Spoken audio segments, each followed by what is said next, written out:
আমার কোশ্চেন হচ্ছে রক্তচাপ যেহেতু রক্তের একটা প্রেসার রক্তনালীতে, তাহলে আমার কোশ্চেন হচ্ছে যে শরীর থেকে রক্ত কমিয়ে ফেললে রক্তচাপের কি কোনো রক্তচাপ কি কমবে?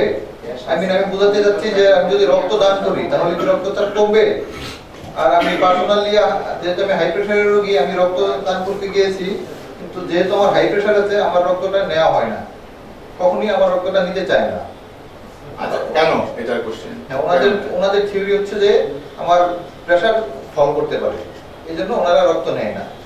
আমার সেকেন্ড কোশ্চেন হচ্ছে, আমি একটা আর্টিকেলে পড়েছি একজন মানুষ দৈনিক 5 গ্রাম লবণ খাইতে পারে, তাহলে কতটুকু লবণ মানে চামচ হিসেবে কতটুকু? 1 চামচ দৈনিক 5 গ্রাম। হ্যাঁ, খেতে পারবে কিনা? হ্যাঁ, খেতে পারে। মানে না, কোশ্চেনটা কি যে এই 5 গ্রামও খাবে কিনা, মানে 5 গ্রাম না খেলে উপকার আছে কিনা? না, 5 গ্রাম খেতে পারবো কিনা, না খেলে সমস্যা আছে। আর থার্ড কোশ্চেন হচ্ছে ব্যথার ওষুধ ওরাল এবং সাবলিটারি করে আনসার করি, নালে মানে এখন তো বয়সে তো শর্ট টার্ম মেমরি ইয়ে হচ্ছে আর কি, বা লং টার্ম।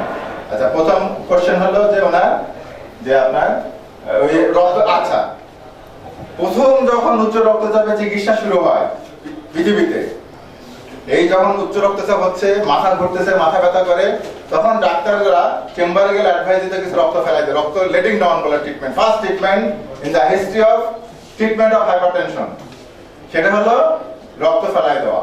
উনি যে কথাটা বললেন।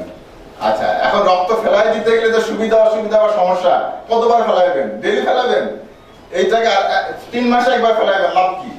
লাভ হচ্ছে তার চেয়ে ওষুধ খাওয়া তো অনেক ভালো, অনেক বেশি হচ্ছে।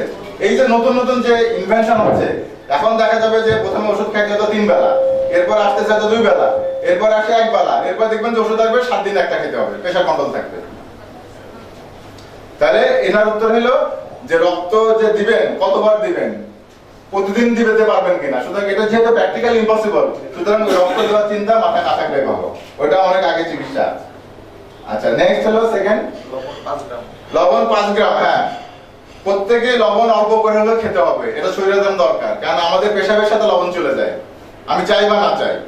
সুতরাং যদি ওই যেটুক চলে যায়, ওটুক যদি আমি শরীরে রিপ্লেস না করি, তাহলে আমাদের কি হবে, লবণ ঘাটতি হবে, সমস্যা হবে।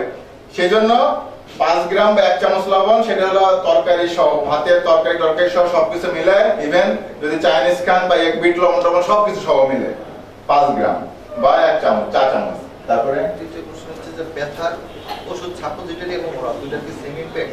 আচ্ছা, ব্যথার ওষুধ সাপোজিটরি যে বললাম, যদি এটা NSAID হয়, আইবুপ্রোফেন, ডাইক্লোফেন, ক্লোফেনাক, ঠিক আছে, এই যে গ্রুপের ওষুধ আছে, এই ইন্ডোমেথাসিন, এই গ্রুপের ওষুধ, ব্যথার ওষুধ, এই গ্রুপের ওষুধ আপনি সাপোজিটরি দেন অথবা মুখে খান, কিডনির উপরে যে ইমপ্যাক্ট সেটা সমান, কিন্তু স্টোমাকের উপরে যে ইমপ্যাক্ট সেটা কম হবে সাপোজিটরিতে অনেক। যার অ্যাসিডিটি আছে, মূলত তারটাকে মিনিমাইজ করার জন্য আমরা সাপোজিটরি তৈরি করছি, ঠিক আছে।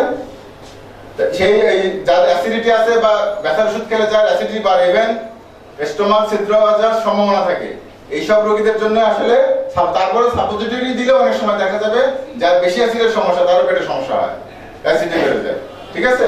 তাহলে বেটার টু অ্যাভয়েড এইসব রোগীদের ক্ষেত্রে এই গ্রুপ অ্যাভয়েড করে অন্য যে গ্রুপ দেওয়া যায়, যেটা আমরা বললাম প্যারাসিটামল বা আলাদা ট্রামাডল বা যে গ্রুপ আছে, এটা ডাক্তার নির্ধারণ করবে যে কার জন্য কি লাগবে। রক্তদানের ক্ষেত্রে কি pressure, high pressure, low pressure কোনো? আচ্ছা, রক্তদানের ক্ষেত্রে আসলে হাই প্রেসার লো প্রেসার কোনো ফ্যাক্টর না।